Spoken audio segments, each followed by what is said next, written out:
توجہ فرمائیں، شیخ سلطان احمد سسر ہیں حضرت مجدد الف ثانی رحمہ اللہ تعالیٰ کے، اور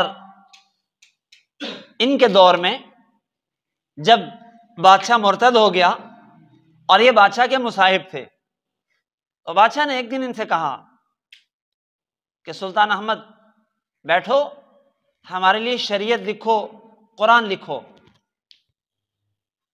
تو کبھی بادشاہ کی طرف دیکھتے ہیں، کبھی آسمان کی طرف دیکھتے ہیں، کبھی نیچے کاغذ قلم کی طرف دیکھتے ہیں۔ کیا دیکھتے ہو؟ لکھتے نہیں قرآن؟ کہا انتظار کر رہا ہوں جبریل کا، وہ آئے اور آسمان سے قرآن لائے اور میں لکھ کے آپ کو دوں۔ طنز کیا بادشاہ کو، بادشاہ شرمندہ ہوا۔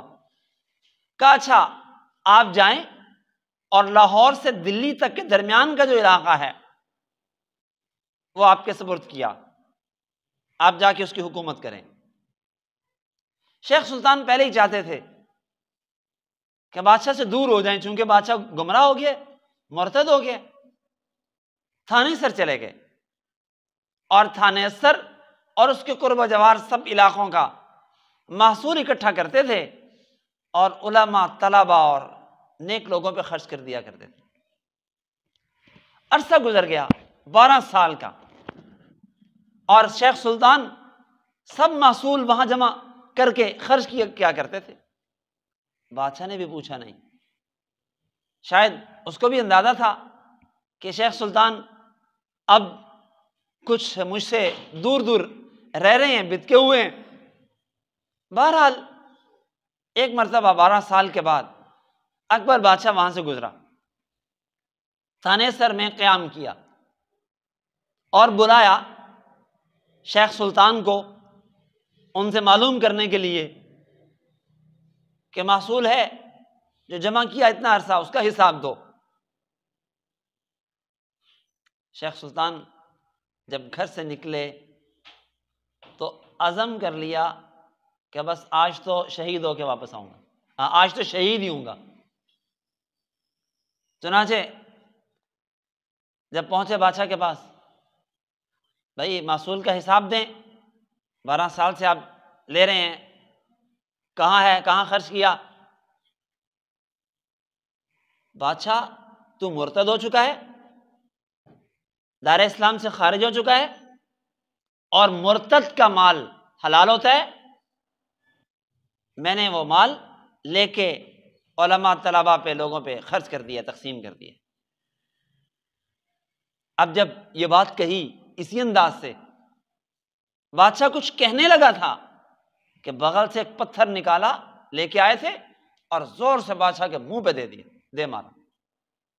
بادشاہ کا چہرہ زخمی ہو گیا، خون بہنے لگا۔ اسی وقت بادشاہ نے حکم دیا کہ سلطان احمد کو پھانسی چڑھا دیا جائے۔ 1007 ہجری میں شیخ سلطان احمد جو سسر تھے حضرت مجدد الف ثانی کے، شہید ہو گئے۔ حضرت مجدد الف ثانی رحمہ اللہ تعالی اب اپنے والد بزرگوار سے کسب فیض کرتے رہے اور فیض ان سے حاصل کرتے رہے، یہاں تک کہ 109 ہجری میں والد بزرگوار بھی دنیا سے جانے لگے، آخری وقت آ گیا تو والد بزرگوار نے اپنے سب بچوں کو بلایا اور بلا کے 107 ہجری میں والد بیمار ہوئے، آخری وقت آ گیا، بچوں کو بلایا، سب بچوں کو بلا کے بٹھا کے کچھ نصیحتیں، وصیتیں فرمائیں، اور اپنی 3 خلافتیں، خرقہ خلافت جو سلسلہ چشتیہ میں شیخ عبد القدوس گنگوہی سے حاصل کی تھی، سلسلہ قادریہ میں جو شیخ شاہ کمال کیتھلی سے حاصل فرمائی تھی، اور سلسلہ سہروردیہ کی خلافت جو انہوں نے اپنے آباء و اجداد سے حاصل کی تھی. یہ تینوں خلافتیں، تینوں خرقے سپرد کیے اپنے بیٹے شیخ احمد کے، اور انہیں اپنا خلیفہ نامزد کر کے دنیا سے تشریف لے گئے.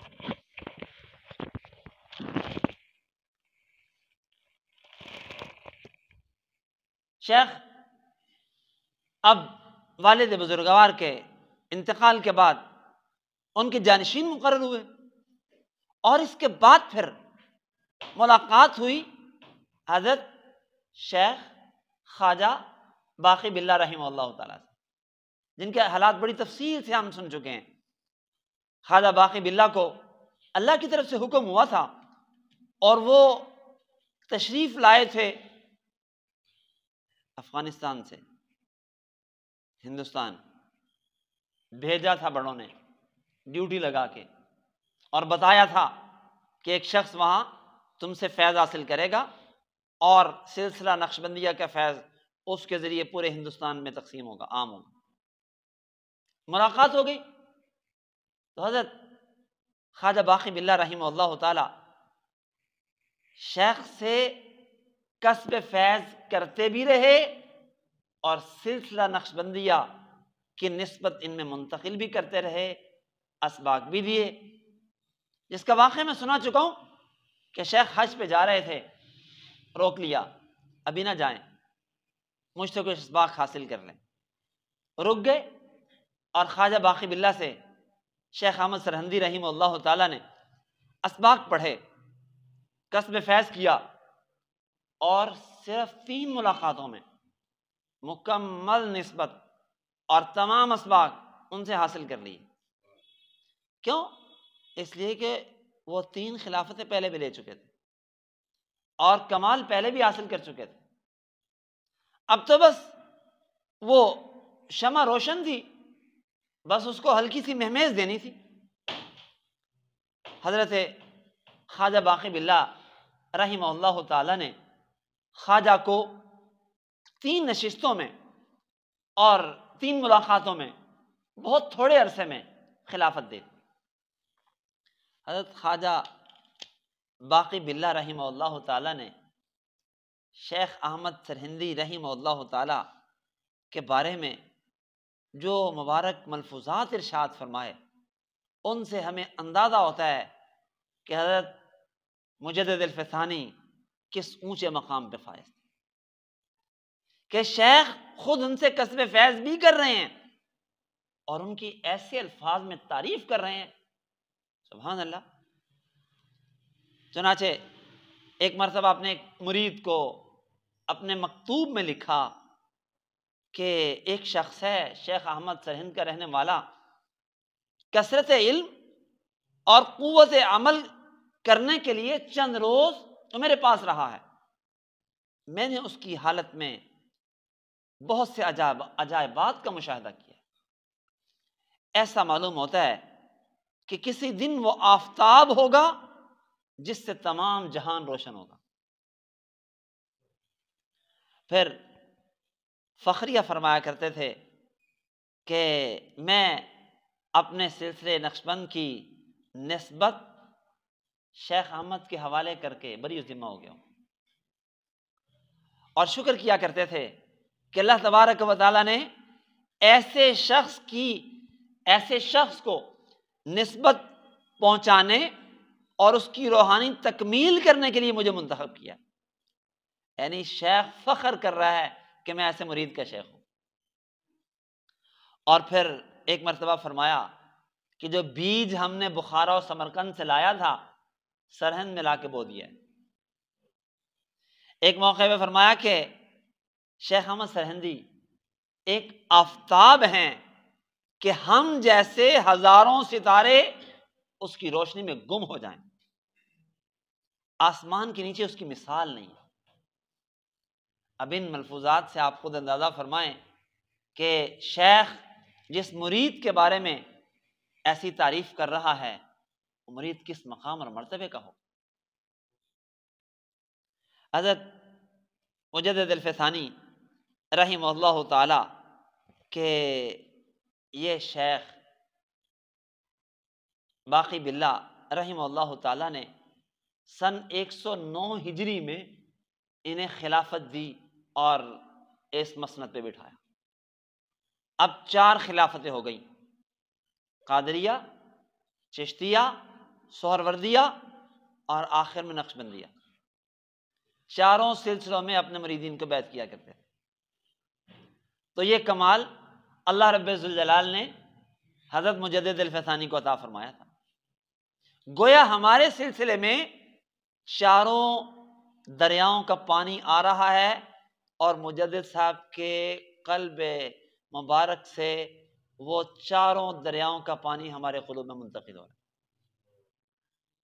اب آپ اس سے اندازہ فرمائیں کہ حضرت مجدد صاحب کا اللہ تعالیٰ نے انتخاب کر کے سلسلہ نقشبند کے ساتھ جڑنے والوں پہ کتنا بڑا انعام اور احسان فرمایا۔ ایک مرتبہ شہر سرہند کے جنوب مشرق میں ایک اونچا ٹیلہ ہے جہاں مشہور تھا کہ یہاں انبیاء کی قبور ہیں۔ تشریف لے گئے، نماز ظہر وہاں ادا کی۔ ظہر کی نماز کے بعد مراقب ہوئے تو بتایا گیا کہ یہاں پہ انبیاء کی قبور ہیں۔ لکھنے والے لکھتے ہیں کہ اب وہ قبور اکثر مسخ ہو چکی ہیں، یعنی ان کے نشانات باقی نہیں ہیں۔ تشریف لے گئے وہاں پہ اور وہاں کشف میں انبیاء کے ساتھ ملاقات کی اور انہوں نے بتایا کہ ہم یہاں آرام فرمائیں۔ تو فرمایا کرتے تھے کہ 3 انبیاء مرسل یہاں موجود ہیں، مدفون ہیں، میں چاہوں تو ان کے نام بھی بتا سکتا ہوں۔ حضرت مجدد الفسانی رحمہ اللہ تعالیٰ کو اللہ رب ذوالجلال نے یہ مقام عطا فرمایا اور پھر شہر سرہند میں حضرت کو بھیجا، اور حضرت یہ بھی بات فرمایا کرتے تھے کہ ان 3 نبیوں کی وجہ سے شہر سرہند کو یہ عزت اور شرف اللہ نے عطا فرمایا۔ قرآن پاک میں اللہ فرماتے ہیں اِن مِّن أُمَّةٍ إِلَّا خَلَا فِيهَا نَذِيرٌ، ہر امت میں اللہ نے کوئی نہ کوئی ڈرانے والا بھیجا ہے۔ اس میں بڑی بحث چلی علماء میں کہ ہندوستان میں کیا کوئی اللہ کا نبی آیا ہے؟ تو یہ بات تو طے شدہ ہے کہ ہندوستان بھی چونکہ قدیم بسنے والا علاقہ ہے جہاں انسانیت قدیم زمانے سے بستی ہے، یہاں بھی اللہ کے نبی اور رسول ضرور آئے، لیکن وہ کون ہے اللہ نے نہیں بتایا قرآن میں، نہ نبی پاک نے اپنی احادیث مبارکہ میں بیان فرمایا۔ بہت سی باتیں اللہ نے ہم سے مخفی رکھی ہیں۔ قرآن میں صرف 25 انبیاء کا ذکر ہے اور دیگر انبیاء کا تذکرہ ہمارے سامنے نہیں کیا۔ اس خطے میں انبیاء آئے ہیں ضرور، لیکن ان کے نام کیا ہیں اللہ نے پردہ خفا میں رکھے ہیں، اور حضرت مجدد صاحب نے بھی ہمیں نہیں بتائے، ان اولیاء نے بھی بتائے نہیں ہیں۔ اللہ تعالیٰ کی منشا ہوتی ہے نا، اس کے مطابق پھر اللہ تعالیٰ اس چیز کو مخفی رکھتا ہے۔ بعض لوگ درپے ہیں، پیچھے پڑے ہوئے ہیں کہ وہ ہندوؤں کے کچھ بڑوں کو پیغمبر ثابت کریں کہ یہ پیغمبر تھے، اور یہ ڈٹائی ہندوؤں کی طرف سے ہے۔ ہندوؤں نے اپنی کتابوں میں لکھا ہے کہ ان میں کوئی نبی اور رسول نہیں آیا۔ ان کی کتابیں جو آج ملتی ہیں ویدیں، ان کے لکھنے والے جو لوگ ہیں ہندو، ان کی ہرگز ایسی تعریف نہیں کرتے کہ جس سے یہ پتہ چلے وہ نبی تھے۔ ان کی کتابوں میں ایسا کوئی تعارف جو نبی کا ہوتا ہے اپنے کتابوں کے مصنفین کے بارے میں نہیں ہے۔ لیکن بعد کے دور میں، اب یوں کہہ لیں ماضی قریب کے دور میں، جب ہندو مسلم ایک خطے میں رہے تو ہندوؤں کو یہ ضرورت ہوئی کہ ہم مسلمانوں کو اپنے قریب کریں، اور ہندوؤں کو یہ حاجت محسوس ہوئی کہ ہمارے اور مسلمانوں کے آپس میں رشتے ناطے ہونے چاہیے، تاکہ مسلمانوں کی بیٹیاں ہمارے گھروں میں آئیں، ہم انہیں ہندو بنائیں اور آگے نسلیں ہندو بنیں اور ہندو بڑھیں۔ اس مقصد کے لیے انہوں نے جہاں اور بہت سے ہیلے بہانے کیے، ہندو مسلم بھائی بھائی ہونے کے اور آپس میں گڑ مڑ ہونے کے، انہی کوششوں میں ایک کوشش یہ بھی تھی کہ جی ہمارے جو یہ اوتار ہیں، ہمارے جو بڑے ہیں، یہ جو ویدیں لکھنے والے ہیں، یہ بھی نبی ہیں، اللہ کے نبی اور رسول تھے، اور دلیل پکڑی من امت الا خلا فیہا نذیر سے، قرآن سے استدلال کرنے کی کوشش کی۔ ان کی اس سازش کا کچھ سادہ لوگ مسلمان بھی حصہ بن گئے، اور انہوں نے بھی یہ کہنا شروع کر دیا، ہاں بھائی نبی اور رسول تو کوئی آیا ہی ہے تو شاید یہی ہو۔ آج بھی وہ ان باتوں سے بہت ناجائز فائدہ اٹھا رہے ہیں، اور آج باقاعدہ طور پہ ہندو مسلمانوں کی بیٹیاں اپنے گھروں میں لانے کی بڑی کوشش کر رہے ہیں، تاکہ مسلمانوں کی اگلی نسل ہندو ہو جائے اور اسلام کم ہونا شروع ہو جائے، مسلمان کم ہو جائیں، رفتہ رفتہ ہم مسلمانوں کو مٹائیں۔ ہندو مذہب میں اگرچہ بڑی تنگ نظری ہے اور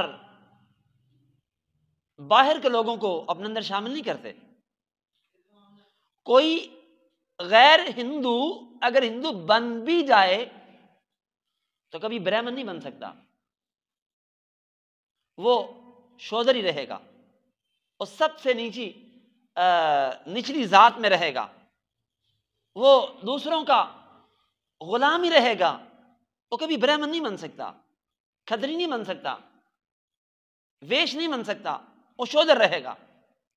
تنگ نظری ہے، ہندو اپنے اندر قبول نہیں کرتے، یہودی بھی قبول نہیں کرتے، ہندو بھی قبول نہیں کرتے، لیکن اس سب کے باوجود مسلمانوں کے خلاف جو ان کی تحریکیں چلیں، تو ان میں بڑی بڑی تحریکیں چلی مسلمانوں کو ہندو بنانے کی، اور ہمارے اس خطے کے اندر مسلمانوں کو ہندو بنانے کی بڑی کوششیں ہوئی ہیں۔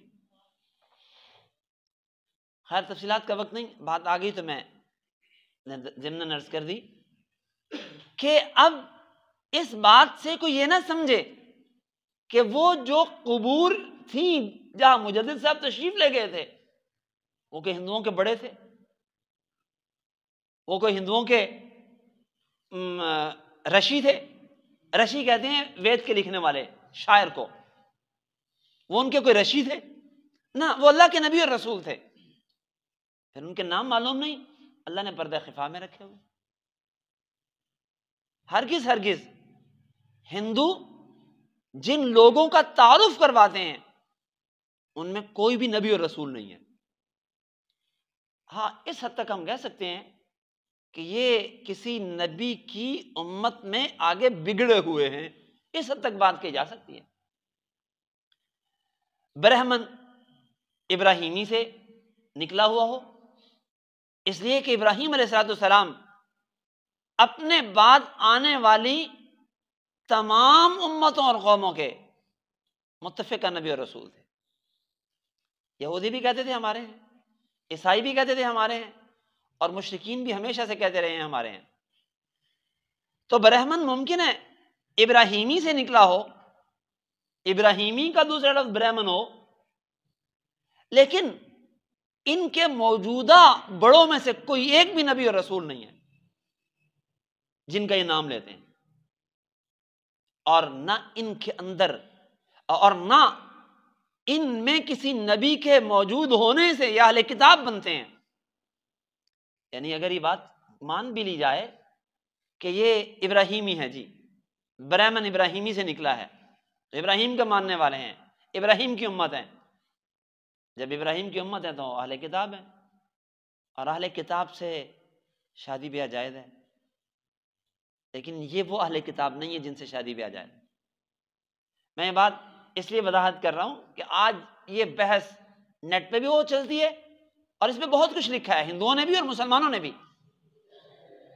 تو ہرگز اس دھوکے میں نہ آئیں کہ یہ اہل کتاب ہیں، یہ مشرک ہیں جن کی لڑکیوں سے مسلمان شادی نہیں کر سکتا اور مسلمان کی لڑکی سے ان کی شادی نہیں ہو سکتی۔ خیر، حضرت مجدد الفسانی رحمہ اللہ تعالی کو اللہ تبارک و تعالی نے بہت اونچا مقام اور مرتبہ عطا فرمایا تھا۔ اللہ رب الجلال ان کے اس سلسلے کی نسبت ہمارے قلوب میں منتقل فرمائے اور ہمیں اللہ رب الجلال اس سلسلے کی پوری پوری برکات سے مالا مال ہونے کی، مستفید ہونے کی توفیق عطا فرمائے۔ توبہ کے کلمات کہہ لیں۔